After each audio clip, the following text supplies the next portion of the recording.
Salut, c'est Anne Arteris. Aujourd'hui, toujours sur Saint-Jacques-de-Compostelle où je randonne seule sur la vallée du Célé, donc c'est le GR 651. On va parler des peurs et de toutes ces peurs qui te bloquent, toutes ces peurs qui t'empêchent de réaliser ce que tu as envie de réaliser, tes rêves, tes objectifs, ce qui te tient à cœur dans ta vie et surtout comment est-ce que tu peux faire pour tout doucement te débarrasser de ces peurs. Alors, ici, tu me vois cheminer et quelque part, si on prend ce que c'est le fait de cheminer sur le chemin de Compostelle, c'est pas très compliqué, c'est marcher en fait. Et quand tu te dis ça comme ça, tu pourrais te dire, en fait, ça va, c'est pas trop compliqué. Et pourtant, il m'a fallu à peu près 3 ans pour oser faire ce pas, pour oser me lancer seule et pour oser réaliser ce rêve qui me tient à cœur depuis longtemps, qui était de pouvoir partir seule à l'aventure, partir avec mon sac à dos, découvrir le monde. Je commence par quelque chose qui n'est pas trop loin de chez moi puisqu'on est en France. Et voilà, finalement, il m'a fallu 3 ans pour dépasser mes peurs. Alors peut-être que tu te trouves dans la même situation et qu'il y a des choses que tu aimerais vraiment réaliser, mais voilà, il n'y a rien à faire. Quand tu y penses, tu procrastines, tu remets à plus tard, tu trouves 1000 bonnes excuses pour ne pas y aller en te disant oui mais s'il m'arrive un truc, oui mais le chat, oui mais je ne sais pas moi, ça peut être mon boulot, mes enfants, j'ai pas le temps, bref, 1000 choses que ton mental va trouver pour pouvoir t'empêcher quelque part d'y aller.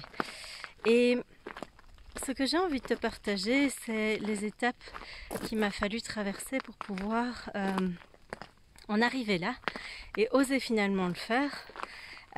Tu vas voir qu'en fait, ces étapes, il n'y a rien à faire. Ça fait un lien avec ma vidéo précédente qui est celle sur le rythme. Ça sert à rien d'y aller au forcing, ça sert à rien de vouloir mettre la charrue avant les bœufs et de te fixer d'office un objectif que tu vas atteindre à l'arraché, parce qu'en fait ton mental ça va juste super fort l'effrayer et il va bloquer en fait. Donc moi la façon dont je m'y suis prise, c'est de me dire ok, ça c'est quelque chose qui me fait super fort rêver.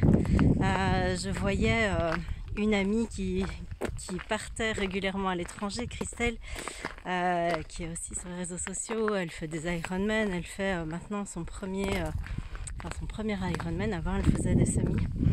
Et moi ça m'inspirait parce que je me disais mais waouh, elle a déjà fait un tour du monde, super impressionnant. Moi j'oserais pas faire ça parce que j'ai peur de pas y arriver, etc. Donc qu'est-ce que j'ai fait? J'ai commencé par chercher des gens qui m'inspiraient et discuter avec eux.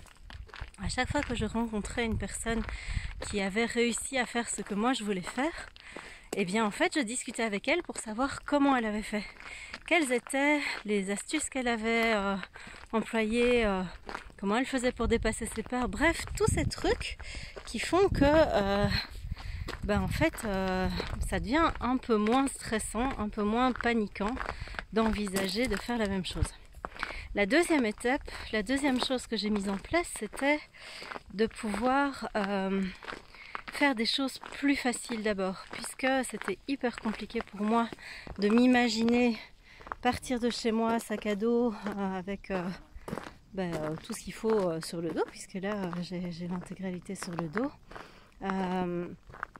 Eh bien j'ai fait des petites étapes. J'ai d'abord commencé à voyager accompagnée, et puis j'ai fait des petits trajets seuls, d'abord en voiture et puis après en avion, qui était déjà une grosse étape pour moi. De partir de chez moi, prendre l'avion seule pour arriver quelque part, c'était quelque chose que j'ai commencé à faire il y a 3 ans seulement. Avant c'était toujours accompagnée, et donc j'ai commencé à me rassurer petit à petit en faisant des petites choses qui allaient me permettre de me mettre en sécurité et de me rassurer sur le fait que oui, j'en étais capable, oui, je pouvais le faire, et oui, j'obtenais les petits résultats que je voulais.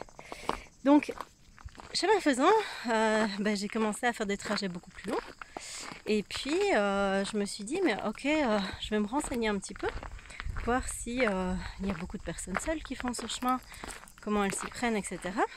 Et donc j'ai commencé à parler à des personnes qui avaient fait ce chemin seul, et voir un petit peu comment elle se débrouillait. Et là, en fait, le dernier step, c'était de vraiment me mettre face à la réalité, qui était que la seule chose qui me bloquait, c'était mes peurs.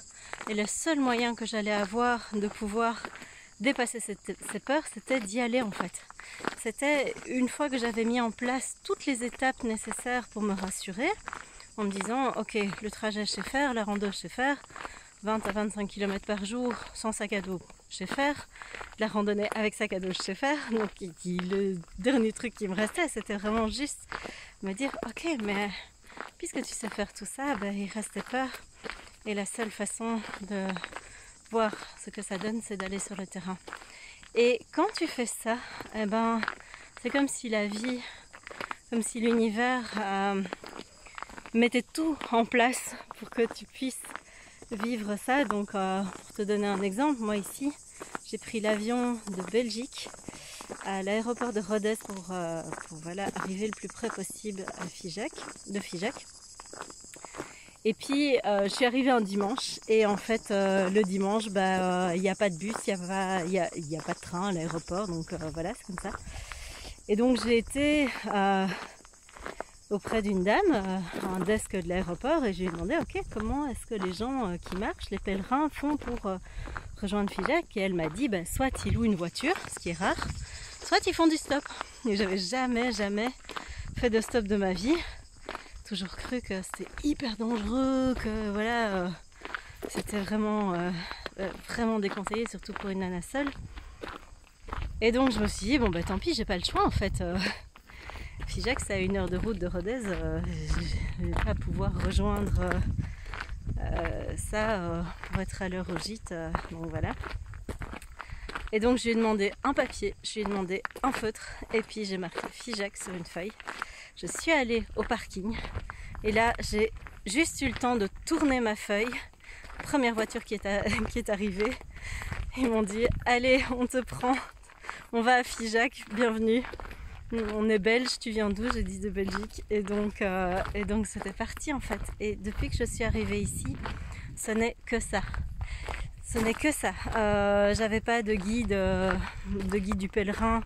Il y a un couple que j'ai croisé qui venait de terminer, qui a dit ah t'en as pas, mais voilà le nôtre, cadeau. On te l'offre. On fait bonne route. Ici il y avait un gîte où je voulais aller. En fait j'ai discuté à table avec une pèlerine qui m'a dit ah justement nous on vient de décommander, on va aller dormir ailleurs finalement. Donc welcome, tu peux avoir ma place. Le truc, j'ai discuté avec d'autres personnes, il est bloqué et réservé depuis plus d'1 mois. Tout est full. Et donc incroyable. Et ici ça se passe tout le temps comme ça. Donc si jamais tu as peur de partir seule, déjà franchement je te recommande de commencer par Compostelle. En tout cas la partie française. Les gens sont juste adorables. C'est vraiment incroyable. La générosité, la bienveillance, le partage, c'est juste fou en fait. Les gens sont des turbo chauds ici. Et donc voilà, donc n'aie pas peur en fait. Teste des choses et teste par petits bouts. Tu vas voir que la partie la plus dure de tout ça, ça va juste être de rassurer ce mental qui a super peur. Donc si tu te prépares bien, si tu te renseignes, et si tu fonctionnes par petites étapes, il n'y a pas de raison qu'il continue à être bloqué. Et le dernier step, c'est vraiment un saut dans le vide. Et ce saut dans le vide, il n'y a rien à faire, c'est en testant les choses que tu vas pouvoir l'expérimenter et ouvrir les bras à l'inconnu, ouvrir les bras à ce que la vie a à t'offrir et à tous les beaux cadeaux qu'elle a à t'offrir. Parce qu'en fait, tant que tu fermes les bras, tu vas pas pouvoir attraper les cadeaux qu'on t'envoie. Donc voilà, je t'invite vraiment à ouvrir, mais à ouvrir en te mettant en sécurité. Voilà, je te laisse pour aujourd'hui et on se retrouve très très vite pour une nouvelle vidéo. Ciao!